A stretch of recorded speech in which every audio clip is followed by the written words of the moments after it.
Hello, my friends. Welcome to WooEnglish, where you learn English through story. Today, we travel back in time to a world before cars, before electricity, before machines ruled the earth. A world of farmers, hand tools, and silence. Then, one spark changed everything. It began with smoke in the sky. A wheel turned, a machine moved, and the rhythm of human life was never the same again. This is the story of the Industrial Revolution, how factories, science, and invention changed life in America and across the world. You will hear about men and women who built cities from nothing, about trains that connected nations, and about light, born from darkness that turned night into day. But you will also hear about the cost, the long hours, the lost voices, the price of progress that still shapes our world today. From the first puff of steam to the rise of the digital age, this audiobook tells the journey of human ambition. Our endless drive to create, to build, to control. So sit back, listen carefully, and imagine the sound of that first machine. The world is about to wake up. Chapter 1: Smoke in the Sky. The year was 1760. In the small towns of England, life moved slowly. People woke with the sun. They worked on farms. They made clothes at home with their hands. The rhythm of life was quiet, soft, and natural. But one morning, something new appeared on the horizon. Smoke, dark smoke. It rose from tall chimneys near a river in a town called Manchester. The sound of hammers and iron filled the air. A strange machine turned wheels day and night. The world was changing, faster than anyone could imagine. In those days, spinning and weaving were slow. A woman could make only one piece of cloth in many days. Then came the inventions. The spinning jenny, the water frame, and the power loom. Machines that could do the work of 20 hands. Cloth became cheaper. Factories grew bigger. People left the countryside to find work near the machines. At first, it seemed like magic. But soon, the magic turned heavy. The sky grew dark with smoke. The air smelled of coal. The rivers ran black. Still, more factories opened every month. The dream of progress was stronger than the fear of change. Inside those factories, life was not easy. The noise was endless. The heat was terrible.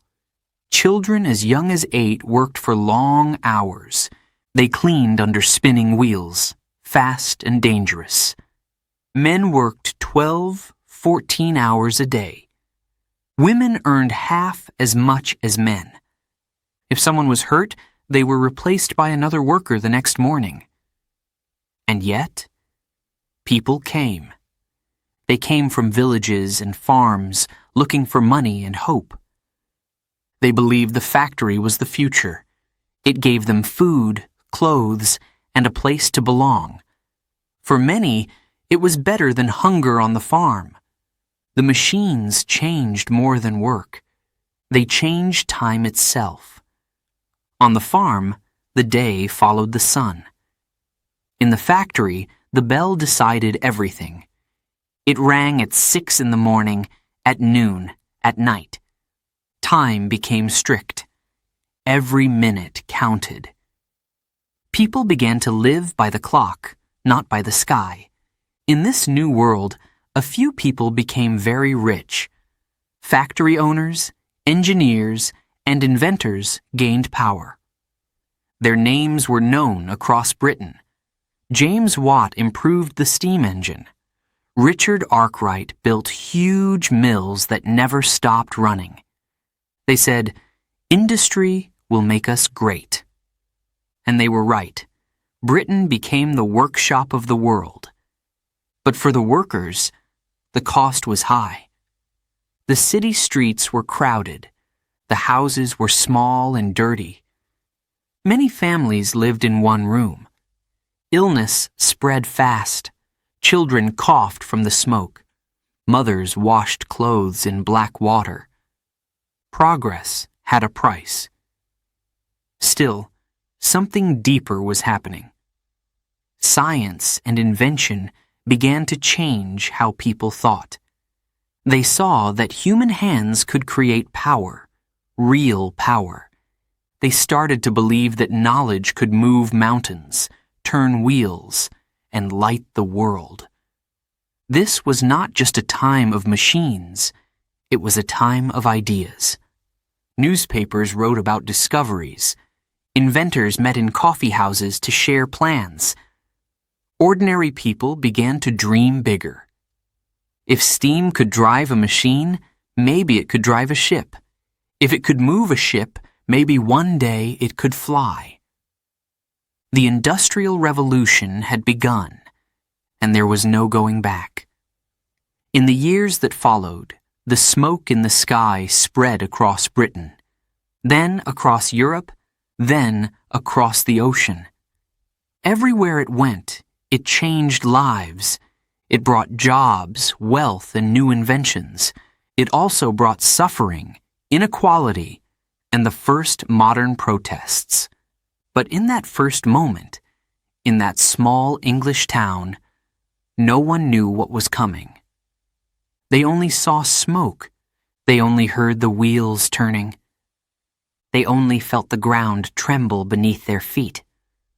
Some feared it. Some loved it. But everyone knew the world was waking up. Chapter 2. Engines of Change. The sound was deep, steady, and powerful. It came from a new kind of heart, the heart of iron and fire. A steam engine. In the 1700s, Britain's factories were hungry for energy. Water wheels turned slowly. Horses tired quickly. Men could not lift enough, push enough, or work fast enough. Then came James Watt, the man who changed everything. James Watt was a Scottish inventor. He studied how steam could move. When water boils, it becomes steam, and steam can push with great force. Watt improved the old engine designs. His version was faster, stronger, and used less coal. It could drive machines, pumps, and later, trains.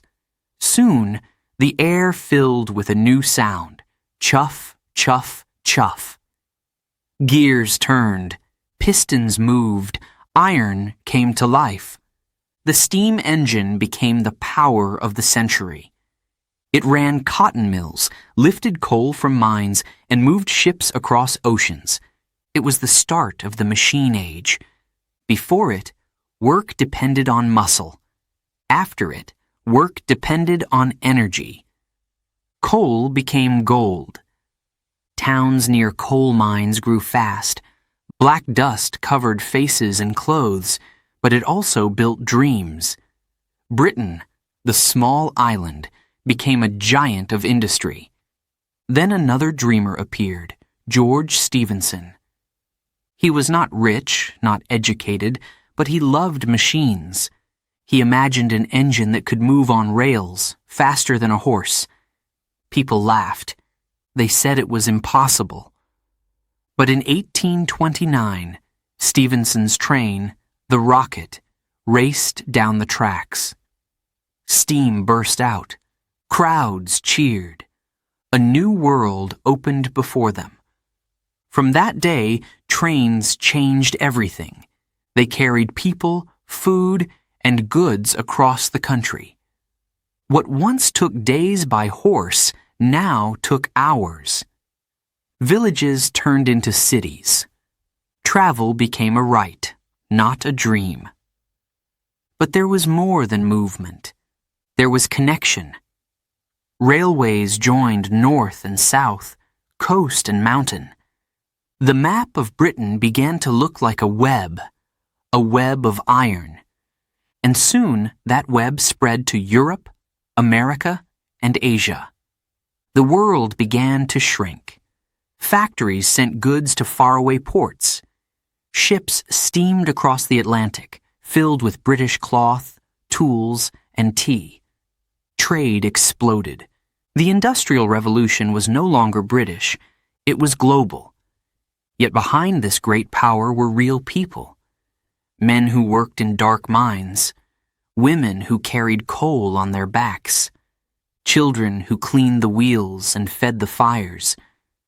They built the engines, but few could afford to ride them. Still, the idea of progress was unstoppable. Inventors believed that every problem had a mechanical answer. New tools, stronger metals, faster engines, they were symbols of hope. The future, they thought, belonged to science. With steam came pride. Nations competed. Who could build more factories? Who could make faster trains? Who could control the power of industry? It was a race for modernity, and everyone wanted to win. But the smoke also carried warnings. Rivers turned black, skies stayed gray. The noise of engines never stopped. Nature was losing its voice. Some writers began to ask, are we building a better world, or just a louder one? In America, people watched this from across the sea. They saw British trains and machines and said, we want this too. Young engineers traveled to learn from Britain's inventors. When they returned home, they brought the future with them, and that future would soon cross the ocean. By 1850, the sound of the steam engine was everywhere. In mines, mills, and cities. In factories full of iron and sweat. It was the heartbeat of a new age. The age of invention. The age of power. And yet, every invention began with one small spark. One mind that dared to ask, what if? That question drove the world forward. It built engines, trains, and nations. It made the impossible possible. Chapter 3. Crossing the Ocean. The wind crossed the Atlantic. And with it came ideas. Ideas born in the smoke and noise of British factories. The Industrial Revolution was ready to travel. It began quietly. A few machines, a few books, a few dreamers. Britain tried to keep its secrets. They passed laws that said no engineer could leave the country. No machine plans could be shared. But ideas are like water. You cannot stop them from flowing. One young man carried that idea in his mind. His name was Samuel Slater. He had worked in British textile mills since he was a boy. He memorized every wheel, every belt, every gear. Then, in 1789, he left Britain in secret. He sailed to America. No machines, no drawings, only memory. When he arrived, he met American businessmen who wanted to build factories. They had land, they had water, but they didn't have the knowledge. Slater had it. He built the first successful textile mill in Pawtucket, Rhode Island. And history began again, this time on American soil. The mill stood beside a river. It used water power to turn the spinning machines. Children and women worked long hours, just like in Britain. But to many Americans, It felt like hope. It was proof that they could make their own future. Soon, more factories appeared in Massachusetts, Connecticut, and New York. The Lowell mills became famous. Young women, called mill girls, came from farms to earn money. They worked hard, lived together, and sent letters home. They were proud, but tired. They believed they were part of something bigger. America was growing fast. Land was open, rich, and wide. The new machines helped build railroads, bridges, and towns. Farmers sent food to cities. Factories sent goods to farms. The country began to move like a living machine. The steam engine soon arrived too. It powered trains, riverboats, and machines. The Mississippi River filled with steamships. Goods from the north reached the south in days. America was connecting through rails, rivers, and iron. But change was never simple. The Industrial Revolution also brought deep divides. In the north, factories grew. In the south, cotton was king. But it was grown by enslaved people. The same cotton that fed British and American mills was picked by human hands in chains. Progress and pain moved together. Some people began to question everything. They asked, "Can a country be modern and moral at the same time?" That question would later explode into a great conflict, the Civil War. Still, innovation didn't stop. American inventors joined the race. Eli Whitney built the cotton gin, a machine that cleaned cotton quickly. It made production faster, but also increased the demand for slaves. Robert Fulton built the first commercial steamboat, which carried goods and passengers along the Hudson River.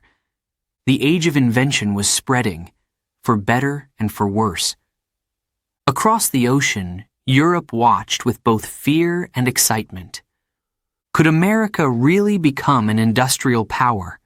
Could this young nation rival Britain? By 1850, the answer was clear: yes.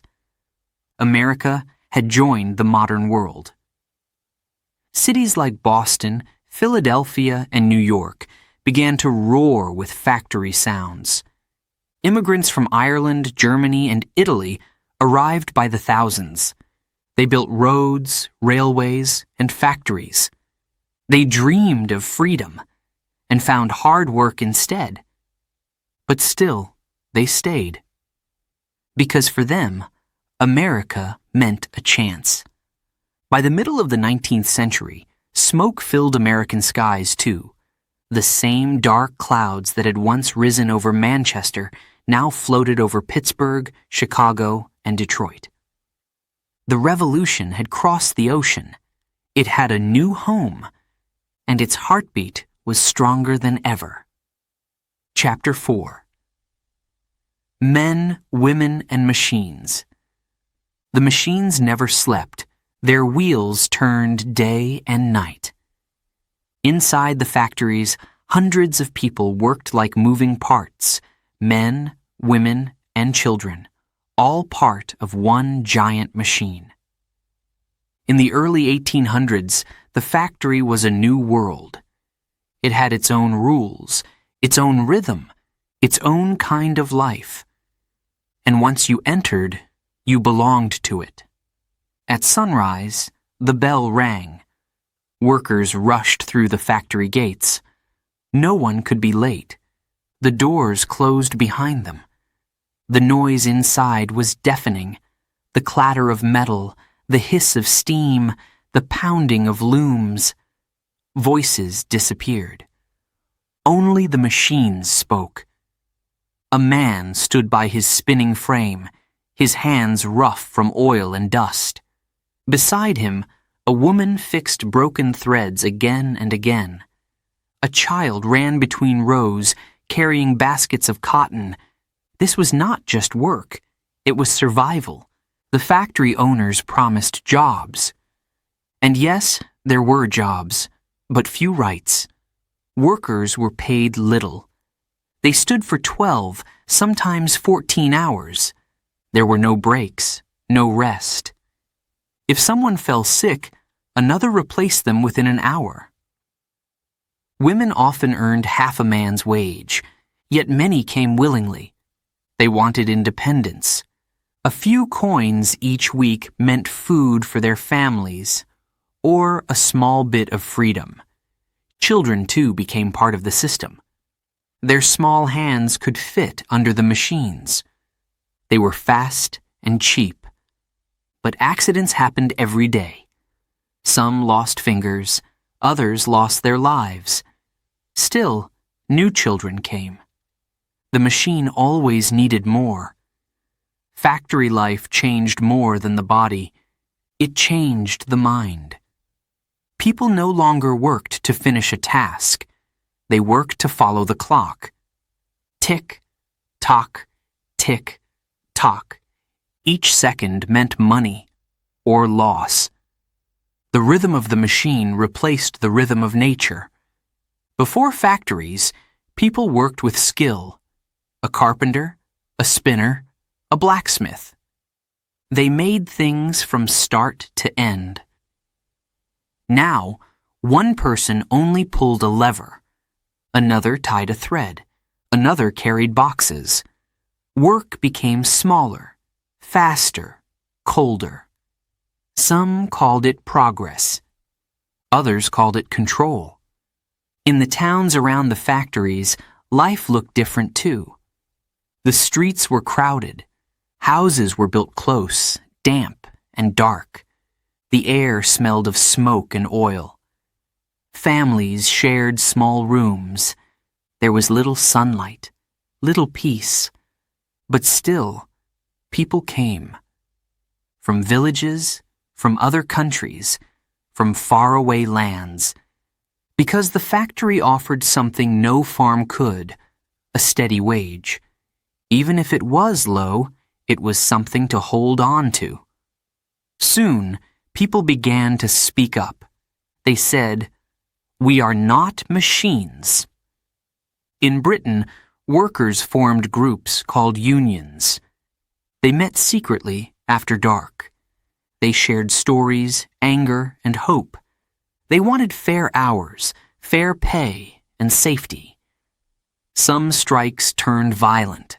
Windows were broken, machines destroyed. The owners called the police. But the idea of workers' rights had been born, and it would grow stronger with every generation. Meanwhile, thinkers and writers began to take notice. One man, Charles Dickens, wrote stories about the poor and the working class. He showed the world what factory life was really like: cold, gray, and hard. People began to ask questions. Is this the price of progress? Is this what the future should look like? Still, even in this harsh world, there was pride. A worker could say, "That bridge, that cloth, that machine, I helped make it."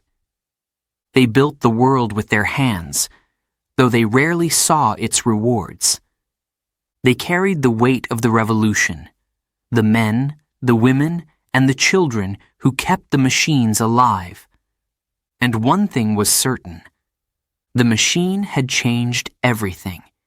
It gave humans more power than ever before, but also less control over their own time, their own bodies, their own dreams.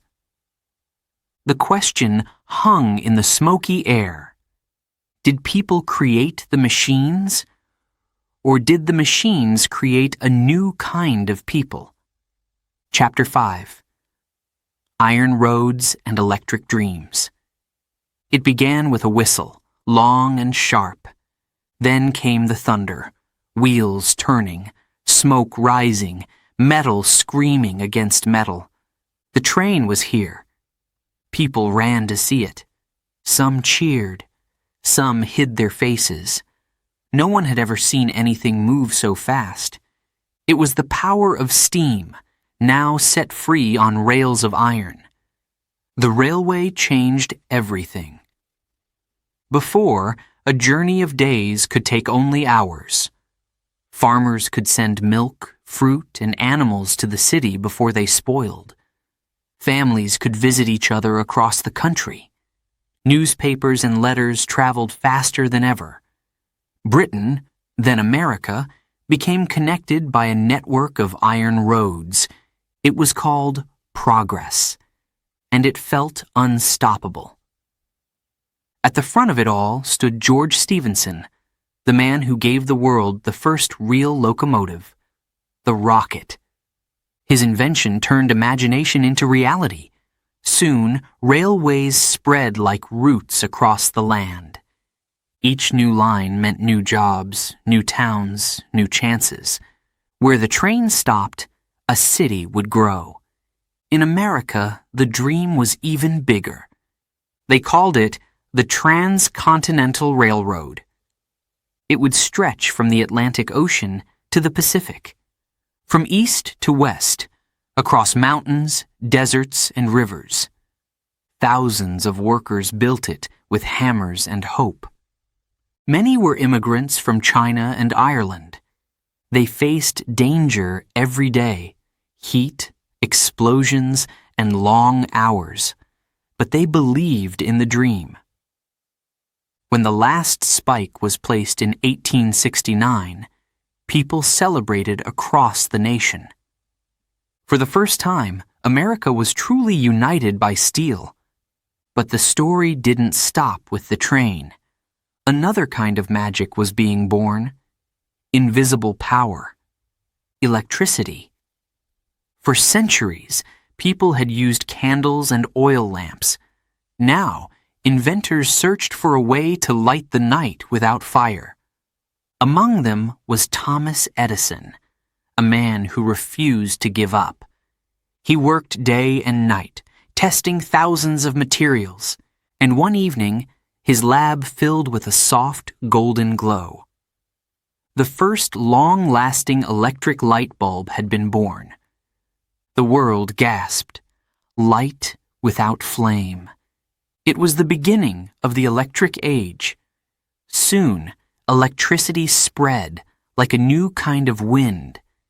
It powered machines, homes, and later, cities. Telegraphs sent messages in seconds. Click, click, click. A new language of dots and dashes connected people across continents. Then came Alexander Graham Bell, who turned sound into wires.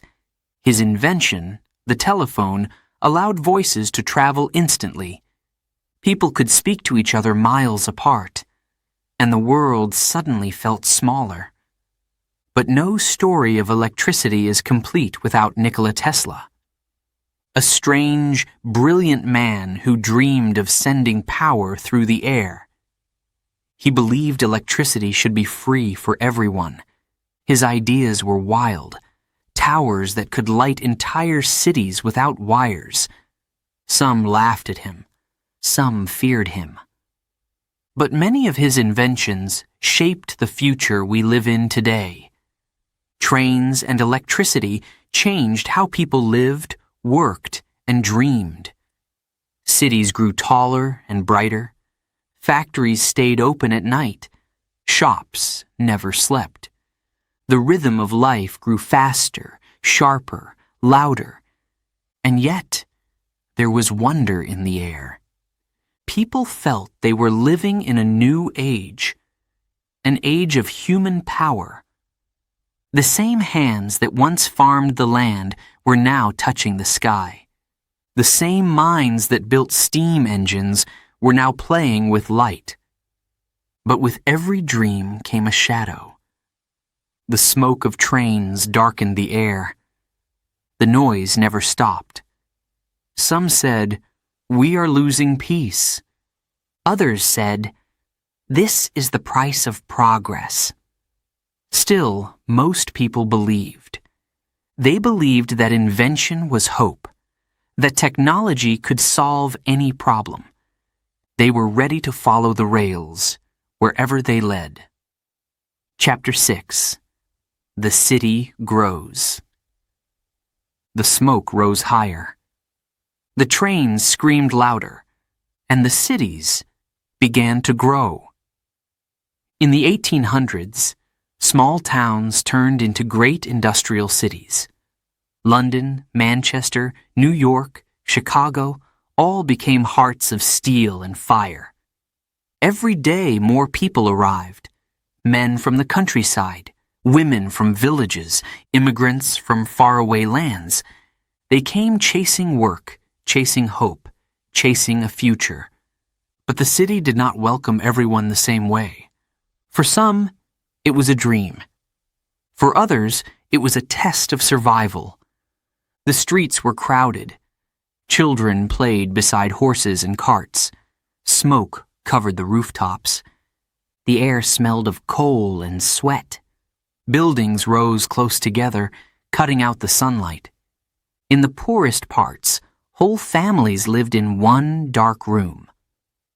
The sound of the city never stopped. Factories, trains, footsteps, shouts, whistles. The day was work, the night was rest, if you could find any.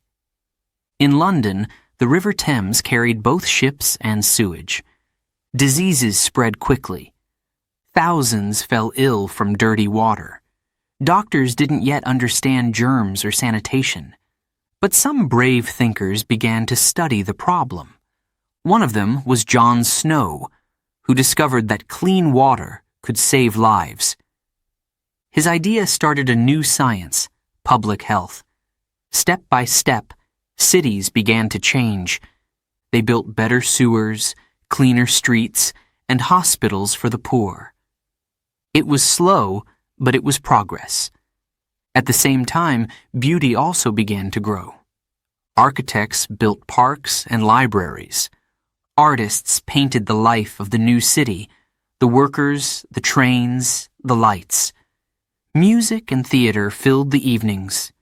For the first time, ordinary people had access to culture. The city became not just a place to survive, but a place to dream. In America, cities rose even faster. Immigrants from Europe poured into New York, Boston, and Chicago. They built bridges, paved roads, and worked in steel factories. The skyline began to climb upward. Skyscrapers, buildings of iron and glass, touched the clouds. Elevators made it possible. Steel made it strong. The symbol of the new world was no longer the farm or the ship. It was the city. But every bright street had a dark corner. While the rich lived in tall houses, the poor filled crowded blocks called tenements. Hundreds of people shared a few bathrooms. Garbage piled in the alleys. Children sold newspapers or shined shoes to help their families. Writers and photographers showed the truth. One man, Jacob Riis, took pictures of life inside those tenements. His book, How the Other Half Lives, opened people's eyes. Soon, city leaders began to pass new housing laws. They started to believe that progress must include everyone, not just the rich.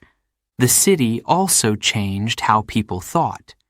Different languages, religions, and traditions met in the same streets. People learned to live together, or sometimes to fight together. It was a place of conflict, but also of creativity. New ideas were born every day. Invention, article, politics. The modern world was being built brick by brick, heart by heart. Electric lights soon replaced gas lamps. Streetcars moved people from one side of the city to another. Shops opened late, theaters glowed, and nights no longer felt dark. The city never slept. And people began to feel something new, the rhythm of modern life. Some loved it. Some missed the silence of the old countryside. But no one could deny it. The city was the future.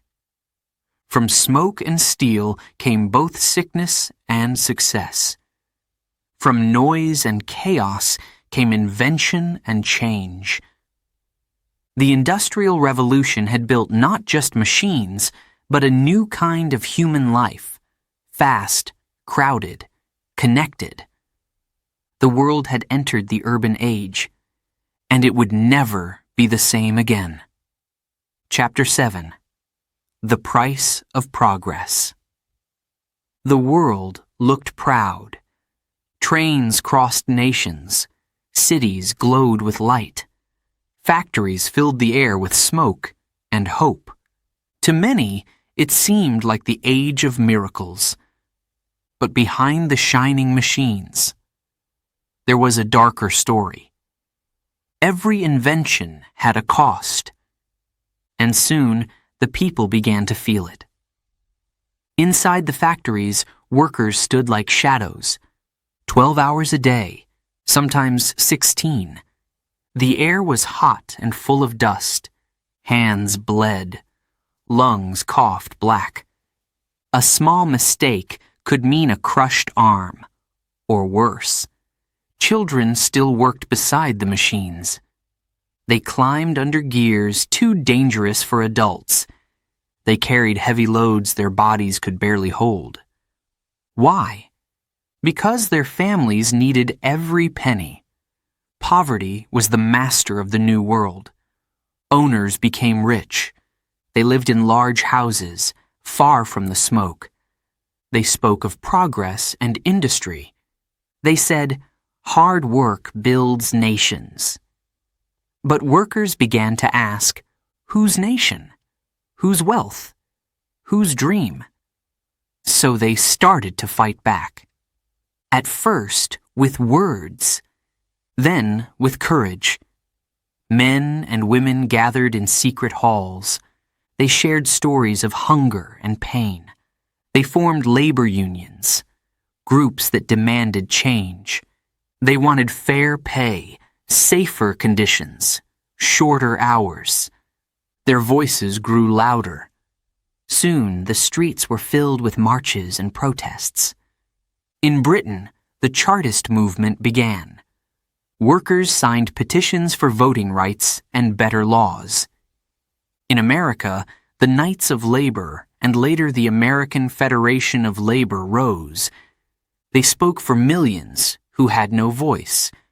And though governments tried to silence them, they could not stop the tide. Reformers joined the cause. Writers, teachers, and church leaders said that progress without justice was not progress at all. Slowly, laws began to change. Child labor was limited. Work hours were reduced. Accident insurance was created. The fight was long, but it was not in vain.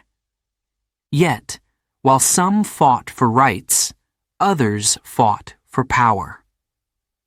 The great industrialists, men like Andrew Carnegie, John D. Rockefeller, and J.P. Morgan, built empires. Steel, oil, and banking became the pillars of wealth. They were called captains of industry, but some called them robber barons.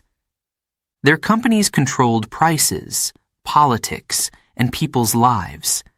They donated to schools and libraries, yet paid workers little. It was a time of great invention and great inequality. Meanwhile, the planet itself began to pay a price.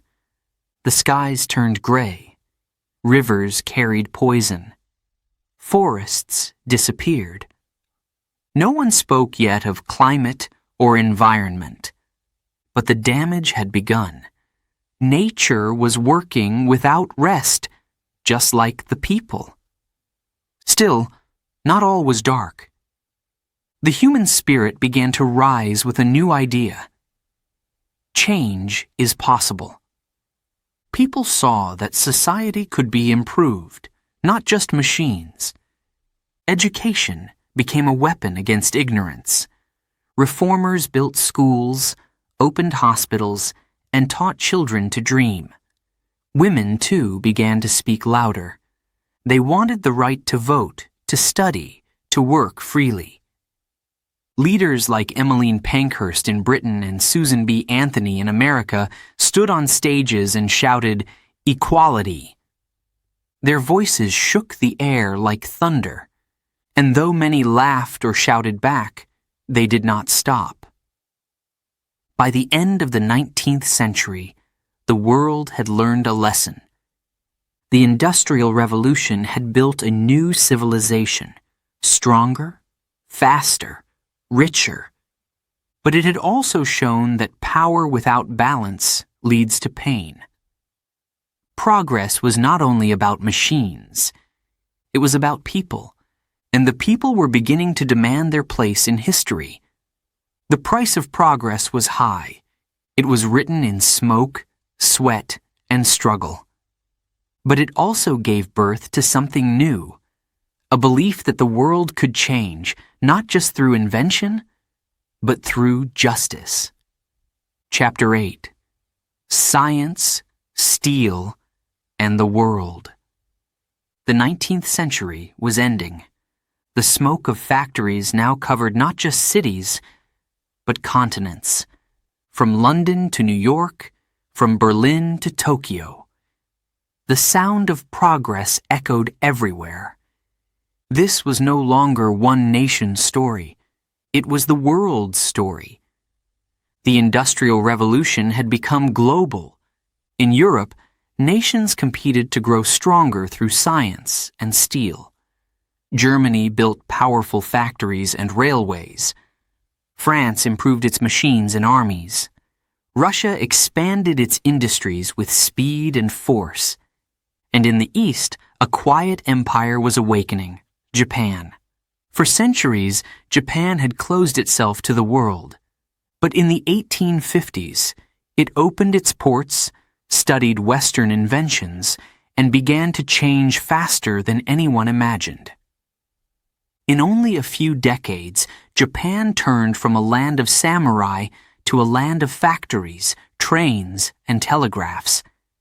Its leaders said, "We must learn from the West, or be ruled by it."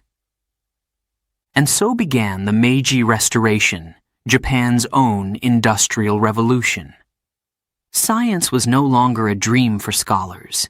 It was the language of power. In Britain, Charles Darwin shocked the world with his theory of evolution. In Germany, Robert Koch discovered germs and vaccines. In France, Louis Pasteur saved millions through pasteurization and medicine. In every country, scientists worked to understand life and to control it. But not all science was peaceful. The same knowledge that cured diseases also built stronger weapons. Steel, once used for bridges, became steel for guns and warships. Empires grew rich not only from trade, but from conquest. The Industrial Age had created a new kind of empire, one powered by machines. European countries raced to control Africa and Asia. They said it was for civilization, but it was truly for coal, iron, and markets. They wanted resources to feed their factories and people to buy their goods. Ships steamed across oceans under European flags. Telegraph wires connected colonies to capitals. The world was becoming smaller and more controlled. For many people, this brought roads, schools, and railways. But for others, it meant loss of land, language, and freedom. The revolution that began with invention now carried the face of empire. In America, the Steel Age was reaching its peak. Cities like Pittsburgh became centers of heavy industry. Bridges stretched across rivers. Skyscrapers rose higher each year. Steel was the new backbone of civilization.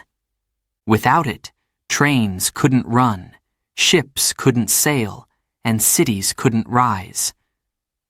Andrew Carnegie, the Steel King, once said, "Steel is the future. It is the foundation of progress. He was right. But again, the question remained. Progress for whom? At the same time, communication changed the world again. Messages traveled by telegraph across oceans in minutes. Then, in 1876, the telephone gave voice to distance, and by the end of the century, the radio began to whisper across the air.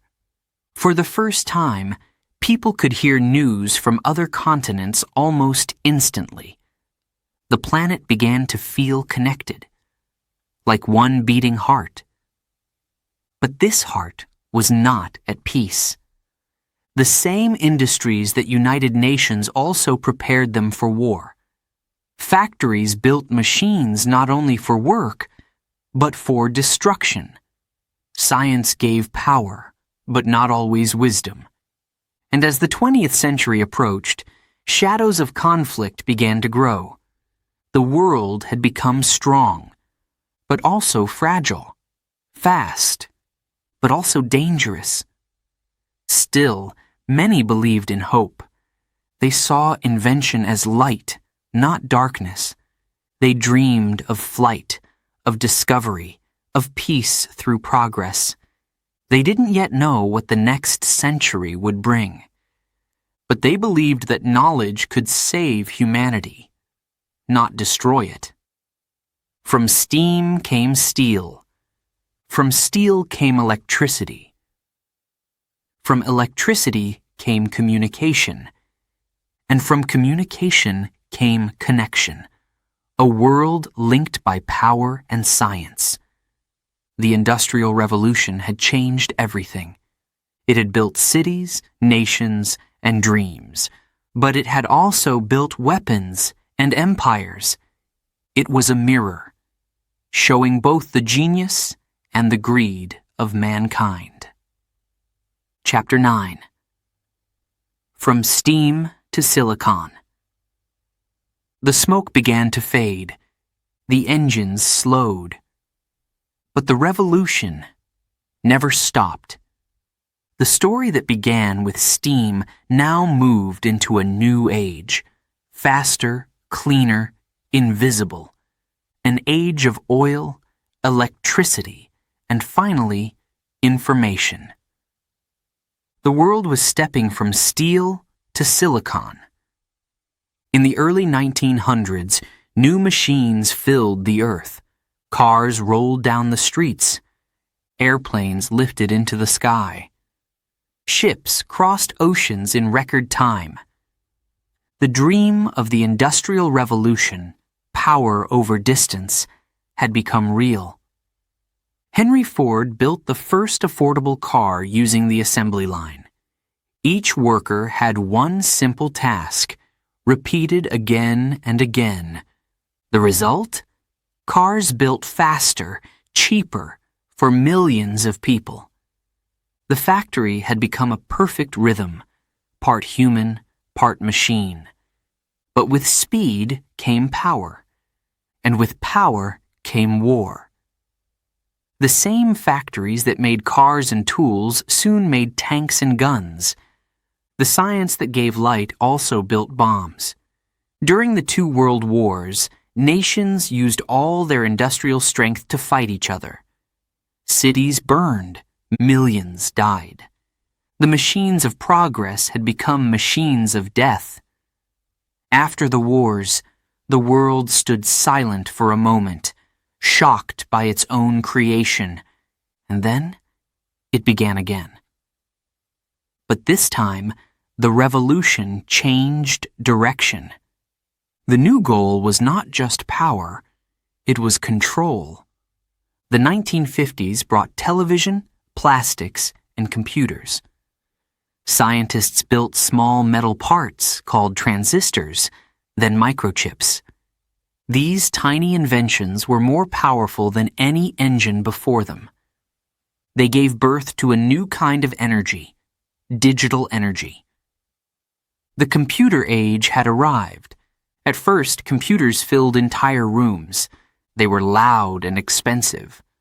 Only governments and scientists could use them. But soon, inventors made them smaller, faster, smarter.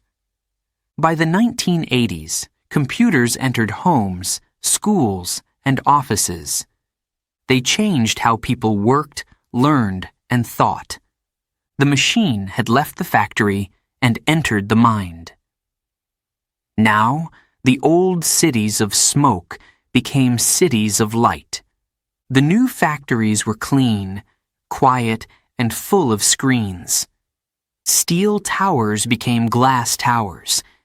Messages traveled not by telegraph, but by internet. Distance began to disappear. A letter that once took weeks now took seconds. Money moved with a click. Ideas crossed oceans without ships or trains. The revolution had become global again, but this time invisible. And yet, the pattern stayed the same. Every great leap brought both light and shadow.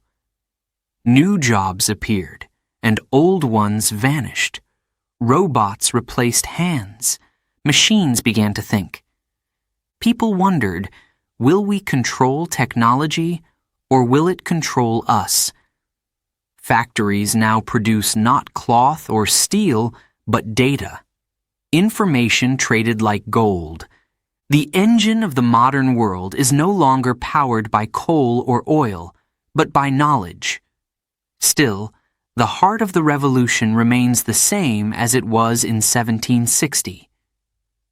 Human curiosity. The desire to make life better, faster, easier.